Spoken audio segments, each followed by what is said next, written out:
नमस्ते दोस्तों, vitamin E एक फैट सोल्यूबल विटामिन है जो हरी सब्जियों, फलों, बादाम, मूंगफली, वेजिटेबल ऑयल तथा बीजों में प्रचुर मात्रा में पाया जाता है। जब विटामिन ई हमारे शरीर द्वारा डाइजेस्ट नहीं किया जाता है, एब्जॉर्ब नहीं किया जाता है, तो ऐसी स्थिति में हमारे शरीर में विटामिन ई की कमी हो जाती है और उस समय डॉक्टर द्वारा विटामिन ई सप्लीमेंट के रूप में दिया जाता है, जो कि vitamin E capsule, vitamin E skin cream तथा विटामिन ई हेयर ऑयल के रूप में अवेलेबल है। यहाँ हम विटामिन ई कैप्सूल के बारे में जान रहे हैं। अगर विटामिन ई कैप्सूल के यूजेस की बात की जाए, किन किन स्थितियों में, किन किन बीमारियों में इसका प्रयोग लिया जाता है, तो इसका जो प्रयोग है मुख्य दो प्रकार से लिया जाता है। पहला तो टॉपिकल यूज, दूसरा सिस्टमेटिक यूज। टॉपिकल यूज मतलब वह यूज जो हमारे शरीर के बाहरी भाग मतलब स्किन पर, पूरे शरीर में कहीं पे भी किया जाता है, उसे टॉपिकल यूज कहते हैं। और सिस्टमेटिक यूज वह यूज जब कैप्सूल हम बॉडी में पानी के साथ ले लेते हैं और वो बाद में जो कार्य करता है। पहले टॉपिकल यूज को हम जान लेते हैं क्या क्या इसके यूज होते हैं। जैसा कि एवियन कैप्सूल जो कि विटामिन ई कैप्सूल है, एक मॉइस्चराइजिंग एजेंट है, तो इसका प्रयोग बहुत ही बड़े पैमाने में स्किन पर ग्लो लाने के लिए तथा स्किन को क्लियर दिखाने के लिए किया जाता है। यदि कोई व्यक्ति, चाहे वो महिला हो या पुरुष हो, उससे स्किन अगर खुरदरी हो गई हो, स्किन खुरदरी होने के कारण स्किन पर पैचेस उसके हो गए हो, ड्राइनेस उसको स्किन पे लग रहा हो, स्किन रफ हो गई हो, या किसी भी प्रकार का स्किन पे उसके स्कैर्स हो मतलब निशान हो, चाहे वो चोट का निशान हो या किसी और तरह का निशान हो, तो इन सभी कंडीशन को ठीक करने के लिए जो एवियन कैप्सूल है, जो विटामिन ई कैप्सूल है, बहुत ही ज्यादा बड़ी मात्रा में प्रयोग लिया जाता है। बहुत अच्छा इसको रिजल्ट मिलता है और इस कैप्सूल को फेस पर या बॉडी के किसी अन्य पार्ट पे भी लगाया जा सकता है। अगर अगले यूज की बात की जाए तो एवियन कैप्सूल का प्रयोग बालों से संबंधित बीमारियों को ठीक करने के लिए भी बड़ी मात्रा में किया जाता है। यदि किसी व्यक्ति के बाल जड़ने लग गए हो, किसी व्यक्ति के बाल पतले हो गए हो, बालों में रूखापन आ गया हो या स्कैल्प पे दाने हो गए हो, और इसके अलावा किसी व्यक्ति ने हेयर ट्रांसप्लांट कराया हो और उसके बाद में भी बाल जड़ने लगे हो, तो इन सभी कंडीशन में भी यदि एवियन कैप्सूल का टॉपिकल यूज लिया जाए तो बहुत ही अच्छा वहाँ पे फायदा व्यक्ति को मिलता है। और इन समस्याओं को ठीक करने के साथ साथ एवियन कैप्सूल नए बाल उगने में भी बहुत ज्यादा मदद करते हैं। और यदि कोई व्यक्ति है जिसको रेडियोथेरेपी हुई है और रेडियोथेरेपी होने के कारण उसके स्किन पर बर्न हो गया हो, तब भी एवियन कैप्सूल फायदेमंद है।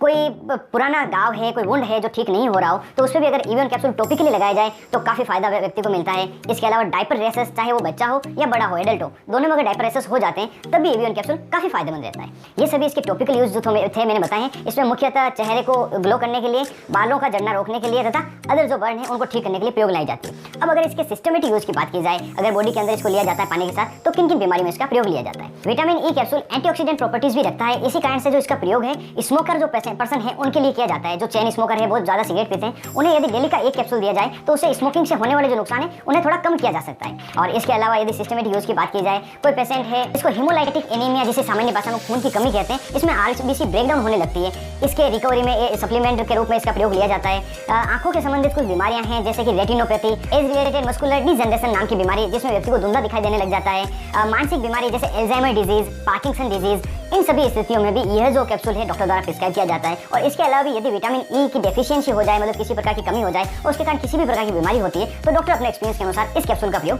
करते हैं। तो ये पूरी डिटेल मैंने इसके यूज बताए हैं। कुछ पेशेंट ऐसे हैं जिन्हें ये कैप्सूल प्रयोग में नहीं लेना चाहिए, उन्हें ये नहीं दिया जा सकता, कॉन्ट्राइंडिकेटेड है, उनके बारे में जान लेते हैं। यदि कोई पेशेंट है जिसको कार्डियक डिजीज है, मतलब हृदय संबंधी कोई बीमारियां उनको है, हृदयघात, हार्ट अटैक कभी उस पेशेंट को हुआ है, डायबिटीज कोई पेशेंट है, लीवर डिजीज या किडनी डिजीज का कोई पेशेंट है, या कोई पेशेंट है जिसको अपकमिंग सर्जरी हो रही है, मतलब कुछ समय बाद में 15-20 दिनों में कोई ऑपरेशन उसको होना हो, तो इन सभी स्थितियों के बारे में अपने डॉक्टर को आप जरूर से अवगत कराएं। या साथ ही इसके अलावा कोई दूसरी अन्य डिजीज हो या कोई मेडिसिन हिस्ट्री हो, उसके बारे में अपने डॉक्टर को जरूर से बताएं, जिससे कि समय पर इस कैप्सूल को रोका जा सके। अगर सर्जरी हो या आपको बहुत ज्यादा आवश्यक हो दूसरी डिजीज में भी, तो जो डोज है इसकी कैलकुलेट करके दी जा सके, और यदि ये नहीं दिया जा सकता कोई दूसरी मेडिसिन दी जा सके जिससे आपको कोई नुकसान का सामना नहीं करना पड़े। दोस्तों, अगर विटामिन ई कैप्सूल के साइड इफेक्ट की बात करें, यदि किसी व्यक्ति को अनवांटेड डिजायरेबल इफेक्ट होते हैं तो क्या क्या हो सकते हैं। सामान्यतः विटामिन का कैप्सूल है तो इसके साइड इफेक्ट नहीं देखे हैं। फिर भी जो टॉपिकल यूज में इसके साइड इफेक्ट यदि किसी व्यक्ति को होते हैं तो वहाँ पे उसको रेडनेस होना, खुजली होना और रेसेस होना ये हो सकते हैं। और सिस्टमेटिक साइड इफेक्ट में नोजिया, वोमिटिंग या एब्डोमिनल पेन ये देखा गया है। और ये या इसके अलावा कोई दूसरे अनवांटेड अगर इफेक्ट आपको मिले तो तुरंत अपने डॉक्टर से संपर्क, इससे कि आपको किसी प्रकार की समस्या का सामना नहीं करना पड़े।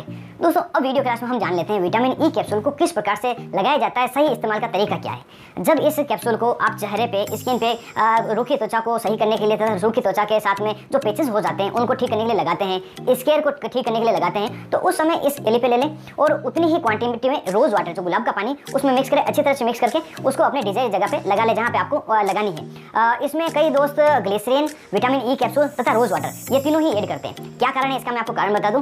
जो विटामिन ई कैप्सूल होता है थोड़ा चिपचिपा सा होता है और थोड़ी स्मेल भी इसमें आती है, तो रोज वाटर डालने से ये स्मेल खत्म हो जाती है और चिपचिपापन भी खत्म हो जाता है, जिससे कि मन चाहिए जगह पे आप आराम से इसको लगाते हैं। और ग्लिसरीन इसलिए डालते हैं, किसी व्यक्ति की बहुत ही ज्यादा ड्राई रूखी स्किन होती है तो उसमें काफी हेल्प करता है। इस कैप्सूल को आप दिन में एक बार तथा दिन में 2 बार लगा सकते हैं। जो रेगुलर आपकी कॉस्मेटिक है इसके साथ में इसको यूज कर सकते हैं। और सामान्यतः जब इसको 15 दिन आप यूज लेते हैं तो 15 दिन में अपना अच्छा रिजल्ट बताना शुरू हो जाता है और इसको आप लंबे समय तक भी प्रयोग ले सकते हैं, किसी प्रकार का नुकसान नहीं करता। अगर बात की जाए बालों पे इसको किस तरह से लगाना है तो उसके बारे में हम जान लेते हैं। यदि किसी व्यक्ति के बाल जड़ने लग गए हो, बाल पतले हो गए हो, स्कैल्प में उसको दाने हो गए हो, तो तो उस समय जो EVN कैप्सूल है 2 कैप्सूल आप फोड़ के हथेली में ले लें। यदि आपके बाल बड़े हैं, आपको समस्या ज़्यादा है तो 3 से 4 कैप्सूल भी आप फोड़ के हथेली में ले सकते हैं। उसके साथ में आपको जो नॉर्मली रेगुलर जो आप हेयर ऑयल लगाते हैं वो ऐड करना होता है, वो नहीं तो ओलिव ऑयल भी आप ऐड कर सकते हैं, जिससे कि जो उसका चिपचिपापन है वो हट जाए और प्रॉपर तरीके से आप उसको हेयर पे लगा सकें। और इसको अच्छी तरह से बालों पे लगाना होता है, स्कैल्प पे भी लगाना होता है। इसको 1 या 2 मिनट तक धीरे धीरे मसाज करके लगाएं।